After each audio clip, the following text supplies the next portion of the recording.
Amici, buongiorno, bentornati allo Scrigno del Calcio, alla partita della settimana. In realtà in questo periodo partite non ce ne sono, partite vere e proprie, perché il campionato non è ancora cominciato, i mondiali sono finiti, però io anche un po' per tenervi compagnia e per stare in vostra compagnia, perché vi ricordo sempre che il canale è vero che è mio, è vero che lo faccio io, ma io vado in voce, in audio, in video, in quello che vi pare. Ma il canale sostanzialmente lo fate voi con le vostre richieste, con i vostri commenti, è un'interazione fra me e voi, altrimenti io parlerei da solo davanti allo specchio, mi darei sempre ragione e voi parlereste con voi stessi. L'interazione fa poi di un canale la sua linfa, la sua vita. Allora, dai commenti fatti in un video della settimana scorsa, non mi ricordo nemmeno quale, uscirono i triangolari estivi che erano un evento che caratterizzava moltissimo l'estate di quando io ero piccolo, ero adolescente, degli anni 90, degli anni 2000, e che io sinceramente oggi non so neanche se si disputino più, di certo non li trasmettono in televisione. Ormai, ragazzi, l'estate è veramente cambiata a livello di amichevoli, ormai ci sono questi tornei enormi, queste competizioni che poi le televisioni e i club stessi ci spacciano come l'evento estivo dell'anno, questi amichevoli Real Madrid Juventus negli Stati Uniti, Milan Liverpool a Hong Kong, Inter Chelsea a Singapore, e sembra che siano delle partite straordinarie quando sono delle amichevoli come erano delle amichevoli i triangolari estivi. Allora, io mi ricordo due tipi di triangolari, quelli che poi passarono alla storia anche davvero come eventi che divenivano poi una tradizione importante. Vi ho parlato in un video ormai penso più di un anno fa, trofeo Birra Moretti o trofeo Team, che erano queste partite che alla fine poi la gente aspettava d'estate a luglio, ad agosto,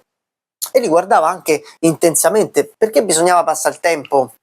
in attesa che cominciasse il campionato. Il triangolare era una partita tra tre squadre, 45 minuti duravano le tre partite, A contro B, chi perdeva giocava contro C e poi C giocava contro la vincente della prima partita. 3 punti a chi vinceva in campo, 2 punti a chi vinceva ai rigori, 0 punti a chi perdeva in campo, 1 punto a chi perdeva ai rigori. Era simpatica come cosa.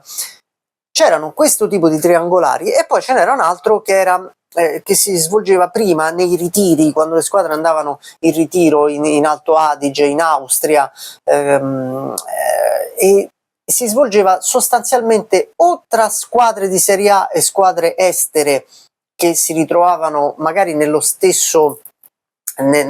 paese per fare il ritiro, o semplicemente tra non so, due squadre italiane e la classica squadra dilettantistica che ospitava il ritiro. E lì io mi ricordo questa attesa, le amichevoli estive e i triangolari in particolare, io almeno non li guardavo per vedere il risultato, ma li guardavo soprattutto per vedere le maglie, per vedere i nuovi acquisti, per vedere le partite, perché non c'era nessun altro modo per vederle, soprattutto d'estate. Oggi a noi hanno tolto l'attesa. Oggi finisce il campionato a fine maggio e il 5 giugno sparano i calendari del campionato successivo, ma datemi un attimo tempo anche di aspettare che cominci qualcos'altro.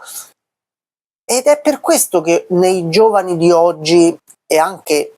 in chi ha la mia età non attecchiscono granché le amichevoli, perché noi ormai guardiamo tutto,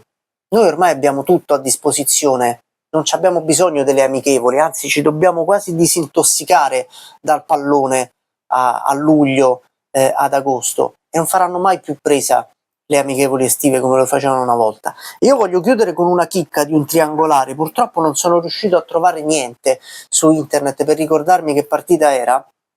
ma mi ricordo un triangolare che giocò la Roma, se non mi sbaglio contro il Torino, se non mi sbaglio era l'estate del 94,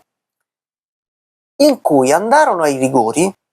ma c'era un regolamento assurdo secondo cui se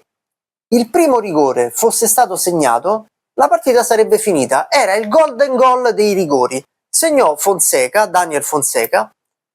e la partita finì. E io rimasi lì, che io poi appassionatissimo delle sfide finite ai rigori, dissi vabbè, ok, hanno segnato il primo, e il telecronista, credo fosse del Monte Carlo, beh, buona serata a tutti, ci rivediamo prossimamente, spazio ai programmi della rete. No, che spazio ai programmi della rete? Gli altri rigori si tiravano, perché se avessero segnato il primo sarebbe finito tutto. Parliamo di un'epoca geologica ormai terminata, ma che veramente ha fatto appassionare gente come me, attaccata l'estate a tutto, anche a questi triangolari sostanzialmente privi di alcun valore, se non per fare delle sgambate, per permettere di fare delle sgambate alle squadre e ai calciatori che erano in ritiro, tanto nostalgici e malinconici. Ci vediamo la prossima settimana, mi inventerò qualcos'altro.